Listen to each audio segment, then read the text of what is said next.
Changing the brakes on an LS430 Lexus on the front. So the front and the back have different brakes. First step is to jack up the car with a jack, support it with something just in case it falls. And then get your brake pads ready. So we've got the two front, well I should say 4 front pads here. Got some TRWs, it's supposed to be quite good brand. When you come around here you've got the brake assembly, so you've got the pin that has to be removed, this one here. First step is to pull out the clip from the pin, and then this slider will come out this way. So you might need a pair of pliers or something, that some grips or something that can pull that pin out, and at the same time hold down this clip here, which makes it a bit easier to slide the pin out. Cool, so now that we've got this rod out of the way, or most of the way out, this bracket here will come off, and you've got your 2 brake pads here, and here's the rotor.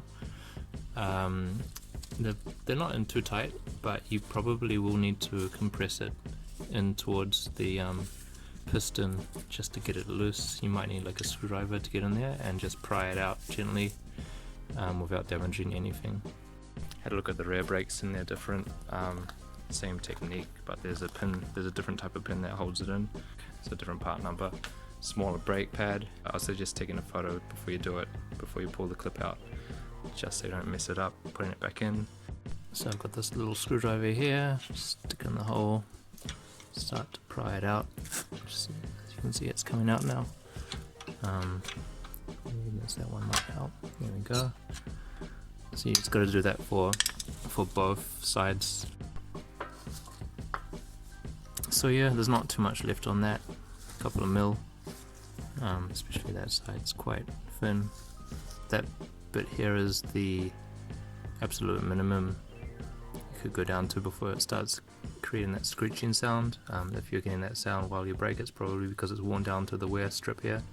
Now that I've got the brake pads out, you can see the 2 pistons here and then the other 2 here. Cool, so that's both of them out. These look like genuine Toyota pads, and these are the ones that are going back in. So these TRW brake pads don't seem to come with a metal shim, they come with a rubber shim from what I've read online.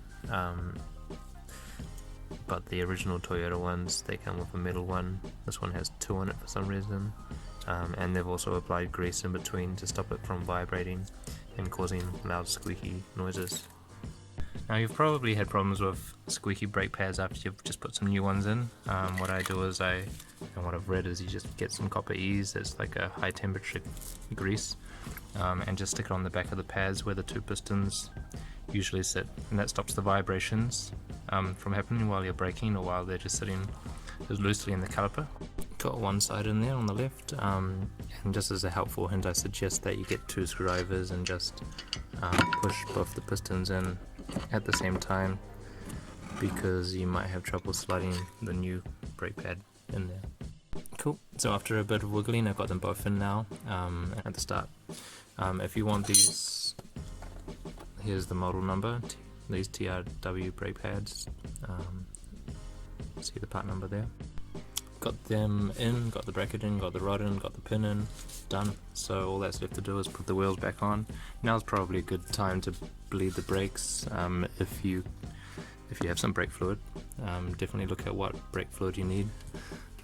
You're supposed to bleed your brakes every few years, and now is probably a good time to do it while you got the wheel off.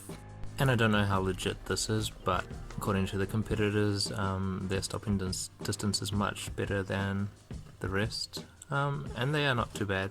From what I've read, they're actually pretty good.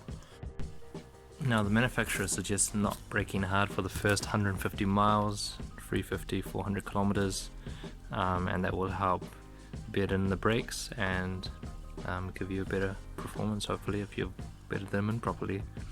And that's it done. So yeah, now for the other side, I'd say it probably only takes about 5-10 minutes per side. If you've got the right tools, probably take 5 minutes to get the wheel off.